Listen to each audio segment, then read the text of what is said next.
हमें कोई स्किल्स, बेहतर स्किल सीखना होगा जो हमें एक्टिव इनकम प्रोवाइड कराएगा, और उसी एक्टिव इनकम में जो है ना हमें कुछ पैसे बचा के हमको निवेश करना होगा, और सिस्टम से निवेश करना पड़ेगा। कुछ गोल्ड में करना पड़ेगा, कुछ स्टॉक्स में करना पड़ेगा, कुछ का प्रॉपर्टी खरीदना पड़ेगा।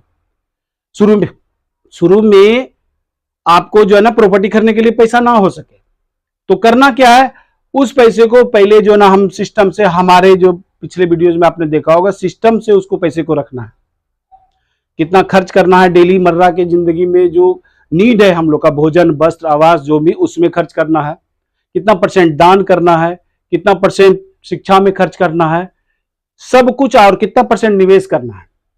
और अगर मान लीजिए शुरू में प्रॉपर्टी में जितना पैसा हमको डालना है उतना नहीं है, तो पहले हम उसका स्टॉक खरीद सकते हैं, और स्टॉक, ETF, इंडेक्स फंड, किसी भी फंड में हम निवेश करना स्टार्ट करना, और अपना जो वर्क है उस पर पूरा फोकस देना है, उसको करते रहना है।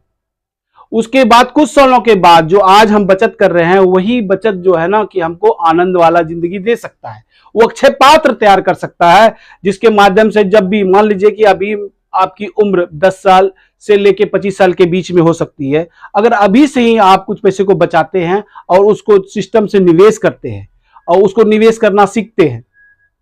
उसके माध्यम से क्या होगा कि वो कुछ दिनों बाद, जब और देने के 10 साल 15 साल के बाद जब आपकी शादी हो जाती है, शादी होने के बाद जब आपको ज्यादा परेशानी होता है, आपका शरीर काम नहीं कर रहा होता है, तो उस पैसे को यानी कि खर्च करना है। सारे पैसे खर्च करने के लिए होते हैं, लेकिन कितना खर्च करना है ये सभी बच्चों को पता नहीं है, और कब करना है। आज ही हम को भी जॉब मेरा लग गया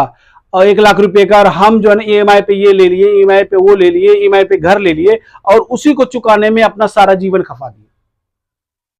यहीं पे समझना है कि मेरा रियल एसेट क्या है, हमें क्यों हमें निवेश करना चाहिए। जब तक सभी बच्चों को समझ में नहीं आएगा